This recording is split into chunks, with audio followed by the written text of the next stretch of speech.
Hello everybody and welcome to this video. It's the continuation in the series looking through student exemplars. So if you complete a piece of work and it's a mock exam question or an exam style question and you do well on it, then feel free to email it to me, info@mrbruff.com, and I will have a look through it, and if I think it's good, if I think everybody could learn something from it, then you may well have it featured in a video just like this, and I will send you 2 free ebooks. Now, we can do this anonymously, but today the student who wrote this work was happy to be referred to as Jenna H.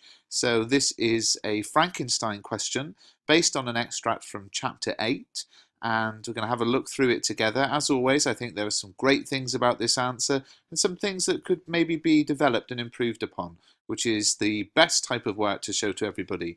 There's no point in looking at work where it's just, degree level brilliance, because everybody will be thinking, well, how on earth can I learn from that? But this is a great example from Jenna of a piece of work that shows some really strong skills and some areas for improvement. So the question was, how does Shelley present the monster as a victim of society's judgment and prejudice in Frankenstein? In the given extract, Shelley presents the monster as a victim of society's judgment. Society would usually praise those who do good deeds. For example, the judge who sentenced Justine as guilty was praised by the people around him, as society would have viewed this event as a good deed to the people. However, despite the fact that the monster had performed a good deed by attempting to save a young girl from drowning in a stream, Shelley presents him to be punished as opposed to praised, as he was judged by his looks. Shelley writes, "This was the reward of my benevolence," after the monster had been shot. The noun reward shows the monster's sarcasm and frustration towards people around him, as he was expecting to be commended for rescuing a young girl. However, he was instead shot. This is what Shelley must mean by the term the reward. The fact that the monster was shot by a member of society purely due to his appearance shows that Shelley does indeed present the monster as a victim of society's judgment and prejudice. So this opening paragraph is quite interesting because it sort of functions as an introduction, and it starts to feel a bit long for an introduction, and then it kind of gets into this first point about benevolence and then goes into close word analysis with the word reward. If you struggle with language analysis, one of the things you can do is look at word class, and here Jenna has looked at the use of the word noun, reward, and thought about its usage. I think just at the end here, Jenna was starting to link into the writer's ideas and themes, but then has moved on. And it's important to use quotations and examples from the text as an opportunity to explore the writer's themes. And a little bit more about Shelley's themes here would have been useful. Another example of when Shelley demonstrates the monster being judged is in chapter 5, in which Victor created him. Once Victor had created the monster, he is horrified by what he's done due to the monster's unattractive looks. Shelley writes that Victor is terrified by his black teeth, grey skin, and bulging eyes. By listing all of these physical deformations, it's inferred that Victor is only scared of the monster because of his ugliness, therefore demonstrating prejudice. By making Frankenstein terrified of the monster, Shelley is showing that even the monster's own creator cannot accept his appearance, making the monster a definite victim of judgment.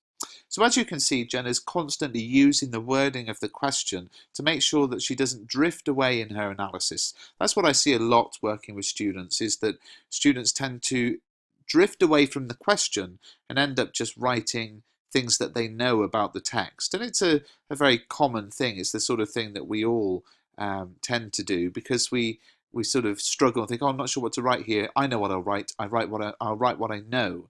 But it's important to make sure you're fully answering the question. Shelley then creates a transition point in the novel, as the monster being judged everywhere he goes leads him to transform into a destructive character who seeks revenge. Shelley foreshadows the idea of the monster becoming full of hatred in chapter 15, once the monster's been secretly studying the de Lacy family for quite a while. In this chapter, the monster finds a leather satchel containing clothes and books, and one of these books is Paradise Lost, which becomes the monster's favourite book. In Paradise Lost, Satan is misjudged and then vows hatred and revenge. Shelley purposely chose Paradise Lost to be the monster's favourite book, as he can relate to Satan, as he too has been a victim of judgment.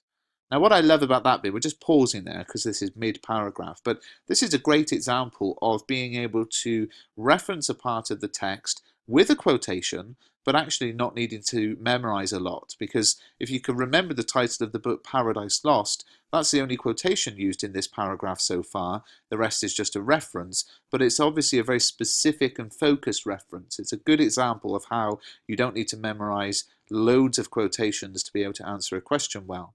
But then we get some nice close language analysis again. The monster is shown to have become like Satan, where Shelley writes, I vowed eternal hatred. The verb vowed has lexical connotations to religion, as Christians vow to serve God. The use of this verb could be an ironic choice of Shelley's to represent her anger towards Christianity. Shelley may have relayed the monster to Satan, as she knew that when people of the 1800s would read Frankenstein, the society in her era would view her book as very morally wrong, as it was abnormal and frowned upon to be an atheist at that time. She knew that the readers would view the monster as a product of Satan, as he was not created by God. I believe this was intended by Shelley as she was a romantic, and the romantics believed that their society shouldn't all be such devout Christians, enough to oppose the idea of being created, of a being creating another being.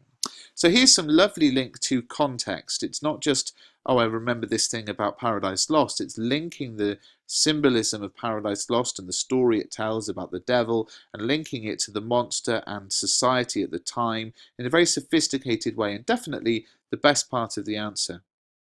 Overall, I think that Shelley intended for the monster to be misjudged, much like Satan in Paradise Lost, as she knew that her society would react to her book in much the same way that the society in Frankenstein react to the monster.